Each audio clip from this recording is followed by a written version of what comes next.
morning, children. Today we will continue this chapter. And yesterday we discussed about changing states of matter like melting, freezing, vaporization, and condensation. And today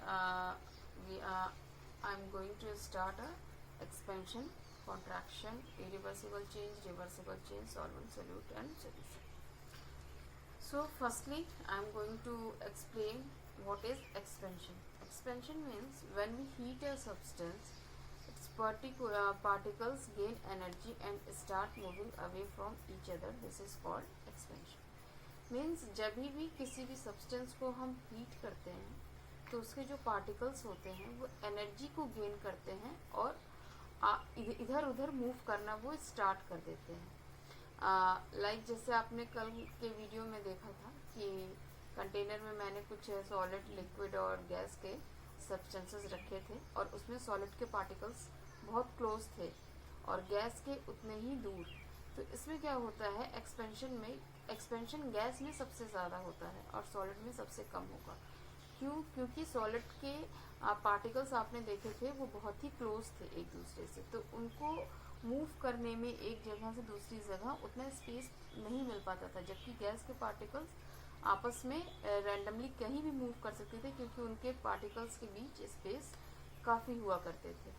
इसका एक example समझिए कि जैसे आपके पास एक jam की बोतल है, आप एक जैम की बोतल लेके आते हो और उसका जो लीड होता है, जो कैप होता है, वो अगर ओपनली नहीं हो पा रहा है ठीक से और बहुत टाइट है, तो क्या करते हैं उसे कि उसके कवर को हम थोड़ा सा हीट कर देते हैं.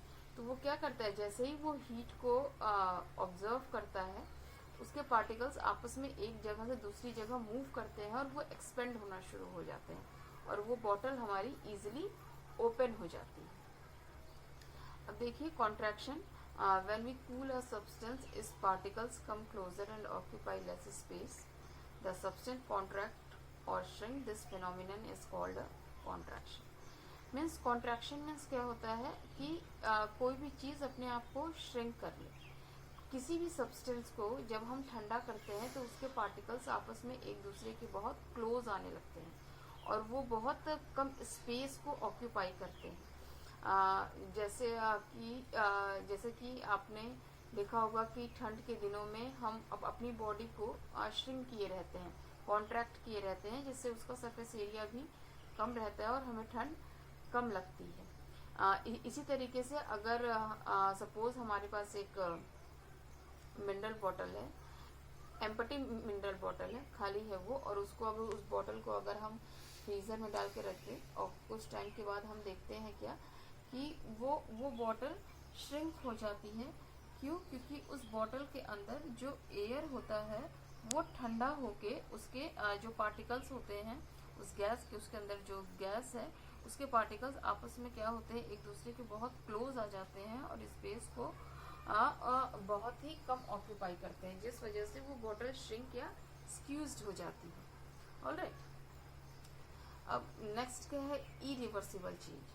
सो a change is called irreversible change if it can not be changed back again.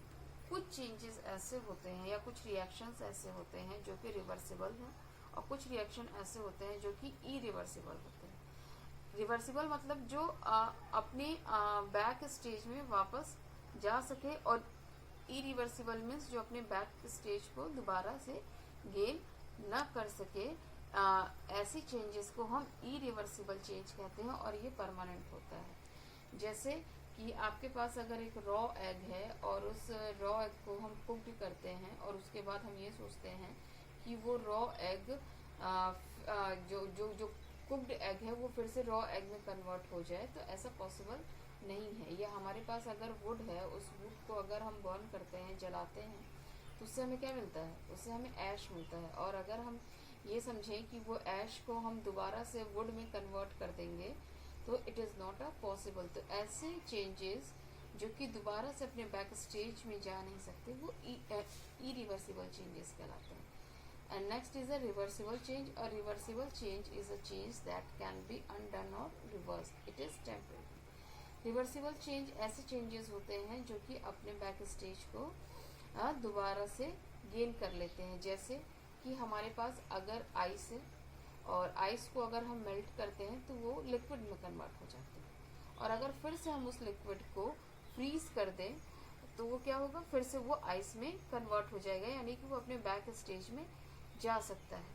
या फिर अगर हमारे पास चॉकलेट है और हम चॉकलेट को अगर मेल्ट करते हैं तो वो चॉकलेट क्या होगी, सॉलिड चॉकलेट से वो मेल्टेड चॉकलेट हो जाएगी या लिक्विड चॉकलेट हो जाएगी, और उस मेल्टेड चॉकलेट को अगर हम फिर से दोबारा फ्रीज करते हैं तो वो फिर से सॉलिड चॉकलेट में कन्वर्ट हो जाती है। तो इस तरह के जो चेंज होते हैं या रिएक्शंस होते हैं उसे हम रिवर्सिबल चेंज कहते हैं।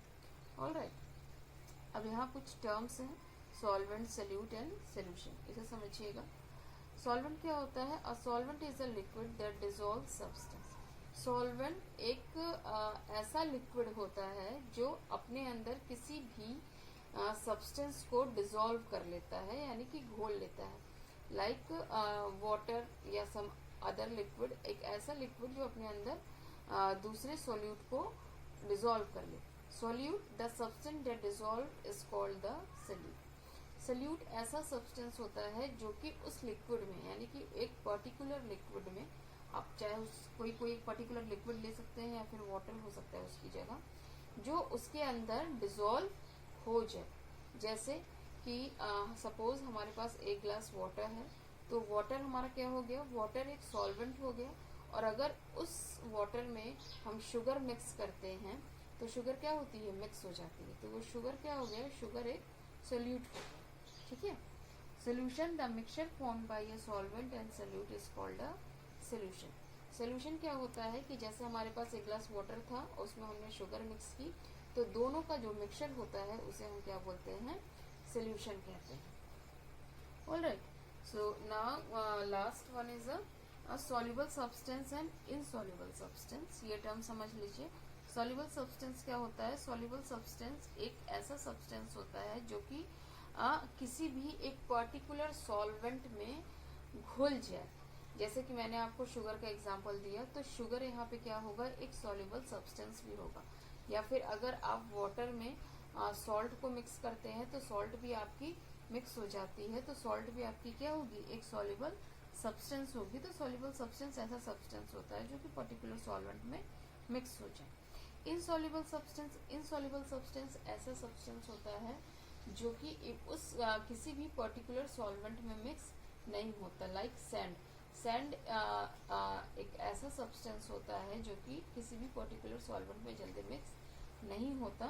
तो जो भी किसी एक पर्टिकुलर सॉल्वेंट में मिक्स ना हो पाए, ऐसे सब्सटेंस को हम इनसॉल्युबल सब्सटेंस कहते हैं। Alright, so your chapter has been completed, and next week we will discuss about next chapter.